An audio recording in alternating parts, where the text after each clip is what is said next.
এইসব জামাই বেটাদের আসলে খচ্চত খারাপ। এরা বাসায় চিকেন খেতে পারে না, শ্বশুর বাড়ি গেলে চিকেন খেতে পারে না, কিন্তু রেস্টুরেন্টে গেলে ওই চিকেনটাই আগে অর্ডার করে। চিকেন শার্মা, চিকেন ফ্রাই, নান গ্রিন, চিকেন রোল, ওই যত আইটেম আসছে। শুধু কি ভাবছেন আমার জামাইকে শুধু বলতেছি? আমার জামাইকে না, সব জামাইকেই বলতেছি, যে সব জামাই বেটারা এরকম করে। আসসালামু আলাইকুম, আশা করি সবাই ভালো আছেন। আলহামদুলিল্লাহ, আমি অনেক ভালো আছি। সকালবেলা আমার প্রতিদিনের রুটিন, মানে সকালে হাঁটতে যাও, তারপর এসে নাস্তা রেডি করো, তারপর কে কি আইটেম খাবে সেগুলো জাহির করো, তারপর রেডি করে দাও। সামনে তো প্রতিদিনের রুটিন। আজকে আমি কি করেছি, হাঁটতে যেয়ে মাথাটা ঘুরে পড়ে গেছিলাম, মানে এত শরীর দুর্বল হয়ে গেছিল। তো আজকে এসে বাসায় এসে শুধু নিজের রাস্তাটা আগে করে খেয়ে তারপরে যে জামাই বেটার জন্য করতে আসছি।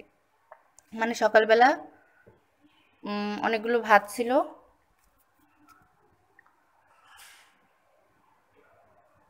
কালকের ভাত ছিল, বললাম যে ভাত যে ছিল ভাত গরম করে দিব, বললো যে না, ভাত গরম করে দিও না, একটু ডিম ভেজে আর ভাতটা ভেজে দাও তাহলেই হয়ে যাবে।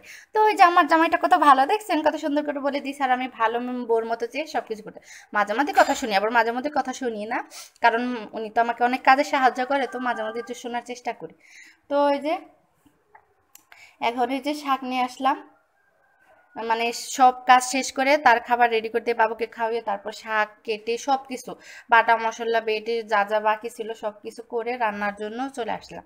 আর মনে হয় দুনিয়াতে সব থেকে সহজ কাজ হলো শাক ভাজি আর মনে হয় আলু ভর্তা।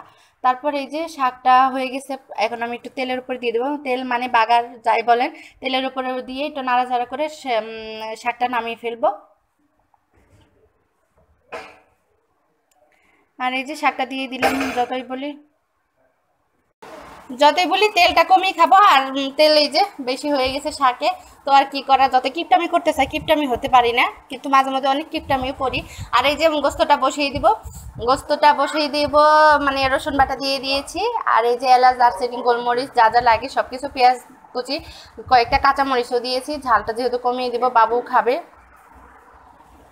পেঁয়াজ বাটা দিয়ে ভালো করে ভেজে নিলাম, আর এক ভাজা হয়ে গেছে পানি দিয়ে, তারপরে যে সব যা গোস্ততে যা যা মশলা লাগে সব কিছু দিয়ে ভালো করে কষিয়ে নিব। মশলাটা যত বেশি কষাবেন গোস্তটা তত ভালো লাগে। আর এই যে আমার জামাই বেটার মতো কে কে বলেন যে চিকেন খাই না শ্বশুর বাড়ি গেলে, বাসায়, কিন্তু রেস্টুরেন্টে গেলে তো ওই চিকেনটাই আগে আর অর্ডার করে। শুধু আমার বর না, এরকম আমি অনেকেই দেখেছি, বলবে যে আমরা চিকেন খাই না, কিন্তু রেস্টুরেন্টে গেলে ওই শপে অর্ডার করে আগে। সেই সব বেটা মানুষ আসলে খচ্চত খারাপ। আর সেই সব বাদই দেয়। এই যে এখন আমার রান্না মানে মশলাটা কষানো হয়ে গেছে, আর এই যে এখন গোস্তটা দিয়ে দিলাম। আর এই যে মুরগির পাটা আমার আম্মাজান খাবে, আমার আম্মাজান মুরগির পা ধরে ধরে খেতে পছন্দ করে, এর জন্য আমি আস্ত করে দিয়েছি, মাঝখানে আর কাটিনি।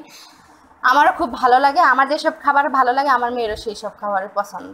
ভিডিওর কোনো অংশ যদি একটু ভালো লাগে থাকে অবশ্যই কমেন্ট করে জানাবেন। আল্লাহ হাফেজ।